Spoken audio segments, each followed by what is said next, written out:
नमस्कार जन उत्तराखंड में आप सभी का स्वागत और मैं आपके साथ गौरवी। चलिए बुलेटिन की शुरुआत करने से पहले नजर डालेंगे हेडलाइंस की ओर। भाजपा प्रदेश अध्यक्ष महेंद्र भट्ट का बड़ा बयान, गृह मंत्री अमित शाह के दौरे को बताया सफल, उत्तराखंड संगठन और राज्य सरकार की थपथपाई पीठ।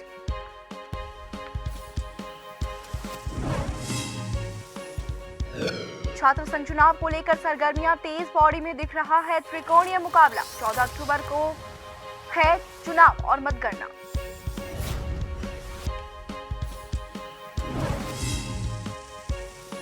देहरादून में एक के बाद एक सामने आ रहा है जमीनों का फर्जीवाड़ा। एनआरआई महिला की करोड़ों की जमीन के बनाए फर्जी दस्तावेज, पुलिस ने 3 आरोपियों को किया arrest.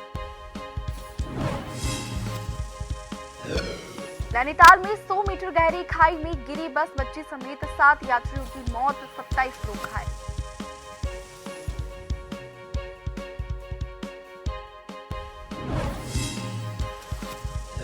United warrior cup 2023 all India karate प्रतियोगिता का आगाज। मसूरी गर्ल्स इंटर कॉलेज की सांस्कृतिक कार्यक्रम, 14 राज्यों के 500 खिलाड़ी ले रहे हैं भाग।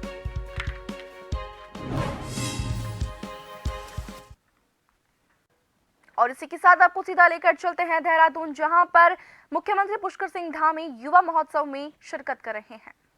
का लॉन्च और इसी के साथ साथ रोजगार प्रयाग पोर्टल आप सभी के बीच में यहाँ पर इनॉग्रेट हो चुका है। मैं एक बार आप सभी से रिक्वेस्ट करती हूँ, जोरदार तालियां हो जाएं। Come on everybody. तो अब हमारा नियुक्ति पत्र वितरण का समय आ चुका है। Appointment letters distribution to all students जो हमारे सिलेक्ट किए गए हैं। एंड हमारे पास लिस्ट है। मैं माननीय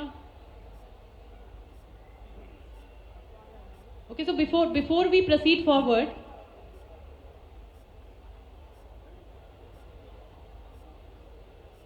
राज्य सरकार का उद्देश्य है कि राज्य की युवा शक्ति को सशक्त एवं स्वावलंबी बनाए। इस हेतु युवाओं तथा राज्य सरकार द्वारा युवाओं हेतु संचालित की जा रही योजनाएं एवं प्रयासों को उन तक सुगमता से पहुंचाना अपरिहार्य है। इसी उद्देश्य को धरातल में उतारने हेतु माननीय मुख्यमंत्री जी द्वारा सभी सेवा योजन कार्यालयों को स्वरोजगार केंद्रों के रूप में विकसित किए जाने की घोषणा की गई। इन स्वरोजगार केंद्रों को वन स्टेप इंफॉर्मेशन सेंटर के रूप में विकसित किया जाएगा। कोई भी युवा जो स्वरोजगार हेतु इच्छुक हो, इन केंद्रों में आकर अपनी रुचि के क्षेत्र से संबंधित योजना की पूर्ण जानकारी प्राप्त कर सकता है।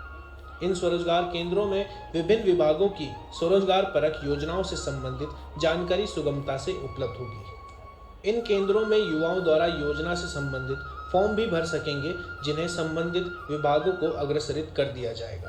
तत्पश्चात भाजपा प्रदेश अध्यक्ष महेंद्र भट्ट ने गृह मंत्री अमित शाह के दौरे को सफल बताया है। उन्होंने कहा कि प्रदेश भाजपा कार्यालय में हुई बैठक में अमित शाह ने उत्तराखंड संगठन और राज्य सरकार की पीठ थपथपाई है। मुख्यमंत्री पुष्कर सिंह धामी के नेतृत्व में चलाए जा रहे योजना सहित यूसीसी, महिला आरक्षण, अतिक्रमण को लेकर अभियान जैसे कई उदाहरण देकर अमित शाह ने राज्य सरकार की तारीफ की है।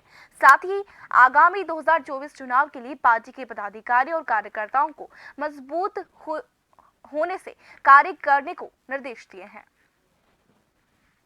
उत्तराखंड आंदोलन में जो क्रांतिकारी आंदोलनकारी रहे उनको आरक्षण देना विषय हो, इसके साथ साथ जबरन भूमि भी जो कब्जाने का षड्यंत्र राज्य के अंदर हो रहा था उसके संदर्भ में का विषय, इन सब विषयों ने एक प्रकार से पूरे देश के अंदर पुष्कर धामी जी ने के कार्यों की सराहना हुई। उसके इसलिए उन्होंने कहा हमारे यहाँ उत्तराखंड का संगठन और सरकार अच्छा चल रहा है। केदारनाथ धाम में यूपी के सीएम योगी आदित्यनाथ के पहुंचते ही यहां मौजूद देश के अलग अलग राज्यों से आए हुए हजारों श्रद्धालुओं ने केदार बाबा के साथ साथ योगी के भी जयकारे लगाए। श्रद्धालु सीएम योगी की एक झलक पाने को बेताब दिखे। इस दौरान योगी ने कहा कि उत्तराखंड में श्रद्धा और आस्था का उमड़ता जनसैलाब नए भारत की नई तस्वीर और सोच को दर्शाता है। उन्होंने कहा कि चार धाम धार्मिक दृष्टि के साथ साथ पर्यटन और रोजगार के साधन मुहैया कराने में भी महत्वपूर्ण भूमिका निभा रहे हैं। इसमें दृष्टि भी है, दूरदर्शिता भी है, इसमें पर्यटन भी है और श्रद्धालु जनों की जनास्था का सम्मान का भाव भी है। यहाँ पर आने वाले जितने श्रद्धालु हैं उनके मन में कितना उत्साह है, यात्रा की कोई थकावट नहीं। यही दिखती है कि यह तीर्थ स्थल आस्था के साथ साथ राष्ट्रीय एकात्मता के भी आधार है। अभी हम केदारनाथ आए हैं, हमें योगी जी ने दर्शन किया है, हम उनके लिए और 1 घंटा और लेट आते तो भी हमको चलता था और आके ही पता चला कि यहाँ पर योगी साहब आने वाले हैं। बहुत अच्छा लगा। आज साक्षात मुख्यालय पौड़ी में सरगर्मियां अब तेज हो गई है। इस वर्ष छात्र संघ का चुनाव पौड़ी में त्रिकोणीय रूप में दिखाई पड़ रहा है। जहां एनएसयूआई ने अर्जुन गोदियाल को अपना अध्यक्ष पद का दावेदार बनाया है, तो वहीं एबीवीपी के साथ आर्यन ग्रुप भी चुनाव मैदान में है, जिसकी वजह से छात्र संघ का चुनाव इस साल से त्रिकोणीय हो गया है। आर्यन ग्रुप ने अध्यक्ष पद पर निर्दलीय प्रत्याशी को अपना समर्थन दिया है, जिसके चलते छात्र संघ चुनाव पौड़ी में बड़ा ही रोमांचक दिखाई पड़ रहा है। वहीं निर्दलीय प्रत्याशी ऋतिक अस्वाज ने आज जुलूस के माध्यम से अपना शक्ति प्रदर्शन करते हुए कहा कि इस साल पौड़ी के छात्र परिवर्तन चाहते हैं और परिवर्तन के रूप में वे निर्दलीय प्रत्याशी को अपना भरपूर समर्थन दे रहे हैं। अब देखना ये होगा कि 14 अक्टूबर को होने वाले चुनाव और मतगणना के दिन कौन सा छात्र संघ अपना परचम लहराता है। ये हमारा प्राथमिकता ये रहेगी कि हम केवल छात्र हितों में बात करेंगे, राजनीति ना करते हुए केवल छात्र नीति की यहाँ पे बात होगी। जो छात्रों की आवाज़, अगर हम यहाँ से छात्रों का समर्थन हमें मिलता है, हम आगे जीत के आते हैं, तो हमारा सबसे पहला मुद्दा होगा कि हम केवल छात्रों की आवाज़ बनेंगे, राजनीति ना करते हुए केवल और केवल छात्र हितों में कार्य होंगे। आप देख सकते हैं इतने समर्थक हैं, ये आधा से ज़्यादा पूरे कॉलेज से हैं। आप देखेंगे कि पूरे के पूरे कॉलेज से हैं, बाहर से नॉन वोटर यहाँ पे बिल्कुल भी नहीं है। आप ये देख सकते हैं। आर्यन में जहाँ तक बात करी जाए तो वो आधा ही ज़्यादा पूरे बाहर के हैं और ये हम इससे कोई वो नहीं करते हैं कि कोई निर्दलीय कर रहा है, चाहे कोई कहीं से भी करे, लेकिन कैंपस में एनएसयूआई रही है और एनएसयूआई ही रहेगी। हाँ, हेमवती नंदन भवन गढ़वाल विश्वविद्यालय परिसर पौड़ी में टोटल 15 छात्रों ने नॉमिनेशन किया है, जिसमें अध्यक्ष के लिए 3, उपाध्यक्ष के लिए भी 3 किए हैं, सचिव, सह सचिव और कोषाध्यक्ष में 2-2 छात्रों ने, और छात्रा प्रतिनिधि एक ही है। अब विश्वविद्यालय प्रतिनिधि में 2 छात्रों ने किया है। इनको पूरे डायरेक्शन दे दिए गए हैं कि यहाँ जो है कोई भी पोस्टर वगैरह आदि कैंपस के अंदर नहीं होना चाहिए। टोटल 15 लोगों ने नॉमिनेशन किया है और 14 तारीख को इलेक्शन है।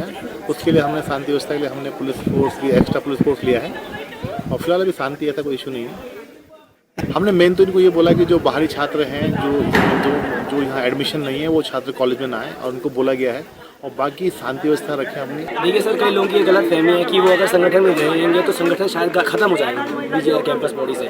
लेकिन बात रही अगर एनएसयूआई की, तो पिछले साल हमारे छात्र संघ अध्यक्ष रह चुके हैं और पिछला छात्र संघ अध्यक्ष के साथ जो दावेदारी वो भी इस समय हमारे साथ मौजूद है। सारे काम जितने भी थे, कैंटीन को लेके चाहे रोड को लेके, उसमें अपने वादों पर एनएसयूआई छात्र संगठन हमेशा खड़ा उतरा है और इस बार भी एकमात्र छात्र संगठन ऐसा है जो कि एक मैनिफेस्टो पे चुनाव लड़ने जा रहा है। मसूरी के टाउन हॉल में द्वितीय United warrior cup 2023 all India karate प्रतियोगिता का शुभारंभ हुआ। कार्यक्रम के मुख्य अतिथि भाजपा पूर्व मंडल अध्यक्ष मोहन पेटवाल रहे।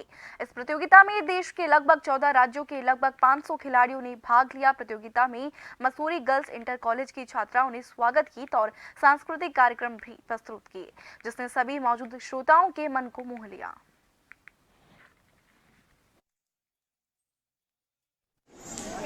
पाँच 500 से आगे से ज़्यादा पार्टिसिपेंट यहाँ पर, लगभग 11 से अधिक राज्यों से यहाँ पर आए, और मैं जो आयोजक हैं उनको बधाई देना चाहता हूँ, शुभकामनाएं भी देना चाहता हूँ कि उनके द्वारा जो है इतना अच्छा कार्यक्रम यहाँ पे टाउन हॉल में किया गया। और वही नहीं, जो पार्टिसिपेंट्स आए हैं, 500 से अच्छे ज़्यादा जो बच्चे यहाँ पर आए, उनके जो पेरेंट्स और जो गार्जियंस यहाँ पे आए, मैं उनको भी जो है बधाई देना चाहता हूँ क्योंकि यदि वो इसमें पार्टिसिपेट नहीं करते, वो बच्चों को यहाँ पे नहीं लाते, तो ये चैम्पियनशिप नहीं होती। और मैं जो पेरेंट्स और जो गार्जियंस आए हैं उनका भी यहाँ पर मुस्री में अभिनंदन करता हूँ, स्वागत करता हूँ। और इस तरह से जिस तरह से जो है पेरेंट्स ने उनको बैकअप किया बच्चों का, उसकी वजह से आपने देखा होगा सब जूनियर डिवीजन में तो बच्चे 6 साल तक के भी बच्चे वहाँ पे थे। अल्मोड़ा में 10 दिवसीय हेरिटेज टूरिज्म गाइड का निःशुल्क प्रशिक्षण कार्यक्रम आयोजित हो रहा है। मदन मोहन उपाध्याय स्वतंत्र संग्राम सेनानी राजकीय पीजी महाविद्यालय द्वारा हाट में आयोजित किया जा रहा है। इस प्रशिक्षण कार्यक्रम के तहत प्रतिभागियों को द्वाराहाट नगर के आसपास पौराणिक महत्व के मंदिरों का भ्रमण कराया गया, जिसमें कत्यूरी शासन में बनाए गए विभिन्न मंदिर समूहों की शैली, नक्काशी, वास्तुकला की जानकारी दी गई है। साथ ही इस प्रशिक्षण से छात्राओं को पर्यटन विभाग के साथ जुड़ने का मौका भी मिलेगा। इस ट्रेनिंग के पीछे सरकार की मंशा अपने लोकल क्षेत्रों में प्रशिक्षित टूर गाइड तैयार करना है, ताकि उनको रोजगार का विकल्प मिल सके।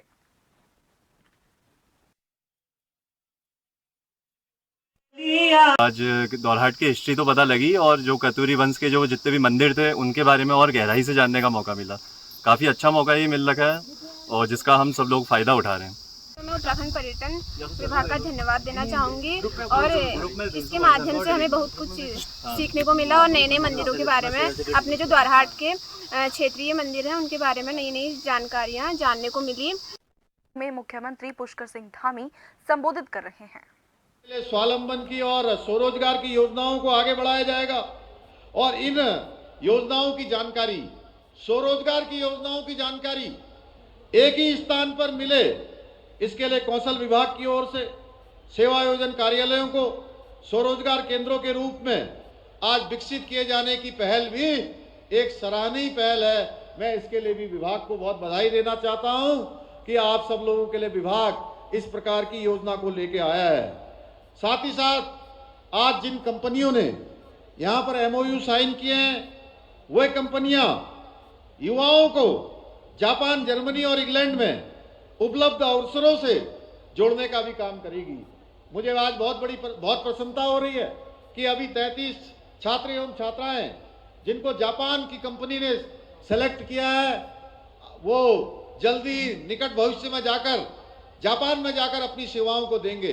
मैं उन सभी को भी शुभकामनाएं देता हूं और इसी के निमित्त कि केवल जापान ही नहीं, जापान के साथ साथ हमारे राज्य के युवा नौजवान जो कि स्किल्ड हैं, हर क्षेत्र में उनके अंदर प्रतिभा है, क्षमता है, योग्यता है और परिश्रम की पराकाष्ठा है, वो केवल कुछ देशों में नहीं बल्कि दुनिया के सभी उन्नत देशों में जाकर इस हेल्थ सर्विस में सेवाओं को देने का काम करेंगे। भाइयों बहनों, देवभूमि के युवाओं के अंदर हर प्रकार की प्रतिभा है, सामर्थ्यवान है, मेहनती भी हैं।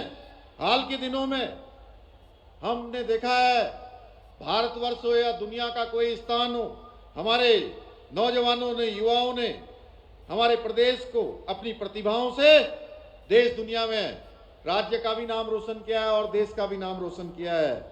मेरे युवा मित्रों, देश और राज्य का भविष्य, मैं आप सब लोगों से कहना चाहता हूं कि हमारे देश का और राज्य का भविष्य आप लोगों की शक्ति पर निर्भर है। आप लोग ही भारत की असली शक्ति हैं। हमारे प्रधानमंत्री आदरणीय नरेंद्र मोदी जी ने जो विकसित भारत का सपना देखा है, दुनिया का नेतृत्व करने वाले भारत का सपना देखा है, एक भारत श्रेष्ठ भारत का सपना देखा है, पूरी दुनिया का नेतृत्व करने वाला भारत, ऐसे भारत का सपना देखा है, पूरी दुनिया को दिशा दिखाने वाला भारत, ऐसे भारत का सपना देखा है। उस सपने का साकार करने का काम, उसका अगर सबसे ज्यादा दारोमदार किसी के कंधों पर है, उसकी नींव कोई है और जिसको अमृत काल कहा गया है, आने वाले 25 साल जब हम अपनी आजादी का शताब्दी वर्ष मना रहे होंगे, शताब्दी पूरी कर रहे होंगे, उसकी सबसे बड़ी जिम्मेदारी आप सबके कंधों पर है। मैं आज आप सबसे कहना चाहता हूं कि हमारे देश के यशस्वी प्रधानमंत्री आदरणीय मोदी जी के नेतृत्व में नए भारत का निर्माण हो रहा है, जिसकी मजबूत नींव आप सभी युवा ही हैं। और मैं आप सभी को विश्वास दिलाता हूं कि हम अपने देश की नींव अर्थात आप सभी युवाओं की आकांक्षाओं, सपनों और चुनौतियों को भली भांति समझते हैं।